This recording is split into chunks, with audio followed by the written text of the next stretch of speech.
Hello students, welcome to my YouTube channel ignited mind classes. तो आज हम लेके आए हैं आपके लिए सीरीज़ 2 किसकी जेके बोस क्लास 10th का साइंस का मॉडल क्वेश्चन पेपर लाए हैं। और इसमें आपको लेटेस्ट जो हमारा पैटर्न है, जो 2025 का पैटर्न, उसके बेसिस पे है। तो चलिए स्टार्ट करते हैं। देखिए, जैसे आपको फर्स्ट इन्होंने सेक्शन ए दी होगी, इसमें 1 से लेकर 18 तक जो हमने देखा क्वेश्चंस हैं, और ये जो क्वेश्चंस हैं एक एक मार्क्स के हैं। ठीक है। अब यहाँ पे जो पहला क्वेश्चन है आपने ध्यान से पढ़ना है, ये इस तरह से आएंगे ऑप्शंस में। तो थोड़ा सा डिफरेंस भी हो सकता है, क्वेश्चंस में ऐसे ही आएंगे, ऑप्शंस में ही आएंगे, लेकिन आपको क्या करना है कि हर टाइप के क्वेश्चन यहाँ पे करने हैं। ठीक है, चैप्टर पूरा पढ़ना है। ठीक है। तो जैसे यहाँ पे दिया हुआ है which of the following is non metal. अब आपने देखना है कि नॉन मेटल कौन सा है। तो यहाँ पे नॉन मेटल हमारा एल्युमिनियम, कॉपर, आयरन नहीं है, तो हमारा कौन सा है नॉन मेटल? सल्फर। उसके बाद नेक्स्ट क्वेश्चन है क्वेश्चन नंबर 2, एसआई यूनिट बताना है इलेक्ट्रिक करंट का। तो एसआई यूनिट इलेक्ट्रिक करंट का क्या है? वोल्ट, एम्पियर, ओम, कूलम। तो यहाँ पे एम्पियर। ठीक है। उसके बाद क्वेश्चन नंबर 3, आपको बताना है इनमें से कौन सी ग्रीन हाउस गैस नहीं है। तो देखिए, कार्बन डाइऑक्साइड, मीथेन और नाइट्रस ऑक्साइड है, लेकिन ये नहीं है, कौन सी? ऑक्सीजन।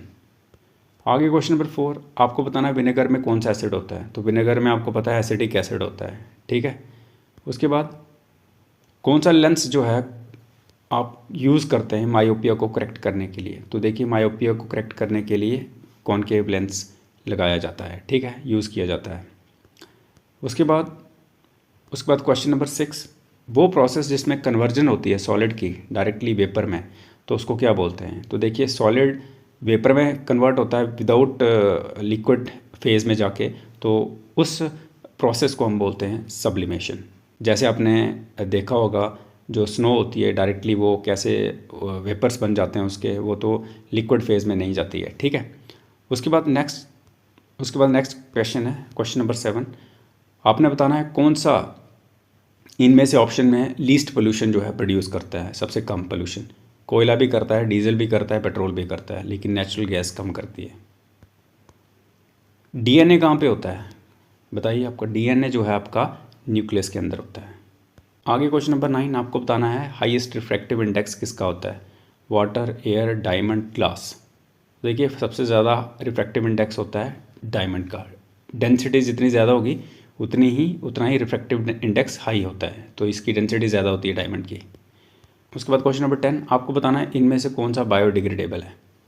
प्लास्टिक, पेपर, पॉलीथीन या नाइलन। तो देखिए, ये बायोडिग्रेडेबल जो है वो सिर्फ पेपर है इसमें। आगे क्वेश्चन नंबर 11, आपको बताना है कौन सा मेटल स्टोर किया जाता है केरोसिन में। तो देखिए, केरोसिन में सिर्फ एक ही मेटल स्टोर किया जाता है और वो है पोटेशियम। आगे क्वेश्चन नंबर 12, आपको बताना फोटोसिंथेसिस जो है वो किस ऑर्गेनेल में होती है। तो वो है क्लोरोप्लास्ट। आगे है क्वेश्चन नंबर 13, आपको बताना है इसमें डिस्प्लेसमेंट रिएक्शन के बारे में। तो देखिए, 4 ऑप्शन है, तो B part is the right answer, क्योंकि जिंक हाईली रिएक्टिव होता है और वो हाइड्रोजन को डिस्प्लेस कर देगा और क्या बनाएगा? Zinc sulphate. क्वेश्चन नंबर 14, आपको बताना है इसमें रिन्यूएबल सोर्स। रिन्यूएबल होता है जो फिर से मतलब कि आप ले सकते हैं सोर्स एनर्जी। ठीक है, रिन्यू कर सकते हैं उसको। तो कोयला ख़त्म हो जाएगा 30-40 साल बाद, 50 साल बाद। पेट्रोलियम भी हो जाएगा और नेचुरल गैस भी, तो सिर्फ सोलर एनर्जी रहेगी। तो यही रिन्यूएबल है। उसमें जो आगे क्वेश्चन नंबर 15, आपने बताना है जो प्लेन मिरर होता है वो कैसी इमेज बनाता है। तो प्लेन मिरर वही जो आप ड्रेसिंग रूम में यूज़ करते हो या फिर हम अपना मुंह देखते हैं, तो उसमें जो इमेज बनती है वो वर्चुअल होती है और होती इरेक्ट है, सीधी। तो इसलिए यहाँ पे वर्चुअल और इरेक्ट आएगा। आगे देखिए, रीजन असर्शन के क्वेश्चन है 16 से लेकर 18 तक। ये आपने अटैम्प्ट कर रहे हैं, थोड़ा सा दिमाग लगाना यहाँ पे, आपको फैक्ट्स पता होने चाहिए। जैसे मैं थोड़ा सा आपको हिंट दे देता हूँ। क्वेश्चन है असर्शन में metals are good conductors of electricity.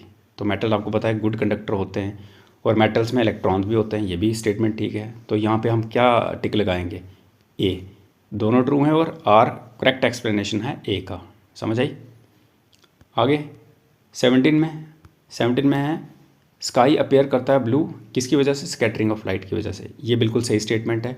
Blue light longest wavelength गलत है, क्योंकि रेड का वेवलेंथ सबसे बड़ा होता है, तो इसलिए ए ट्रू है। तो इट मीन्स ए ट्रू है, आर फॉल्स है।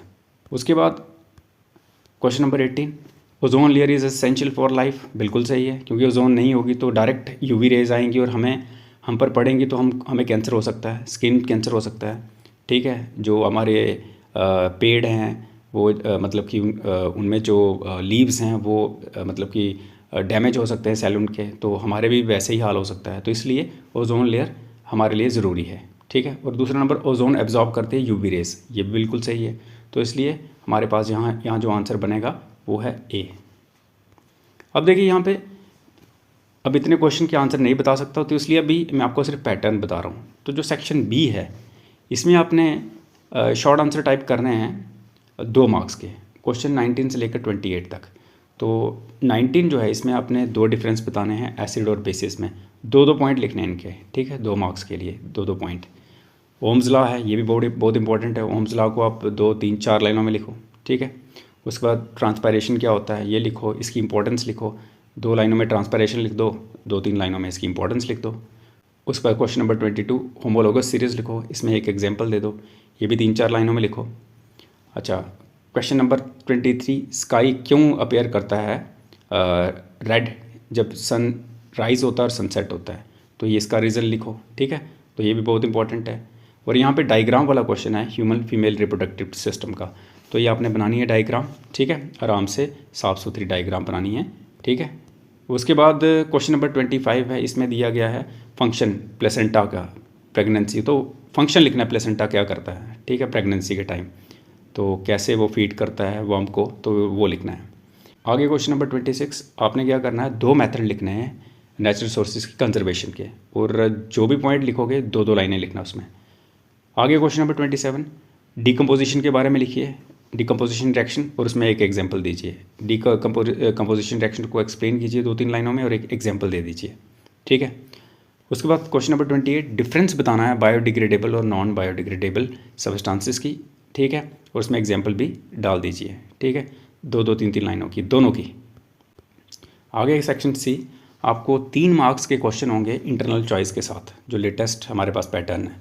तो 29 से लेकर 37 तक क्वेश्चन है ये, और इसमें आपको क्या करना है, पहले क्वेश्चन में जो कि 29 नंबर है, इलेक्ट्रॉनिक कन्फिग्रेशन बतानी है सोडियम और क्लोरीन की, और ये कैसे आयनिक बॉन्ड बनाते हैं। तो इसमें आर आएगा, तो आर में इलेक्ट्रॉनिक कन्फिग्रेशन पूछी जाएगी किसकी, कार्बन की, तो ये भी पूछी जा सकती है, और कैसे ये कोवलेंट बॉन्ड बनाता है। ठीक है, ये बहुत इंपॉर्टेंट है क्वेश्चन, तो ये गेस्ट पेपर है आपके लिए एक टाइप का। ठीक है, उसके बाद क्वेश्चन नंबर 13 में आपको एक्सप्लेन करना है laws of reflection of light.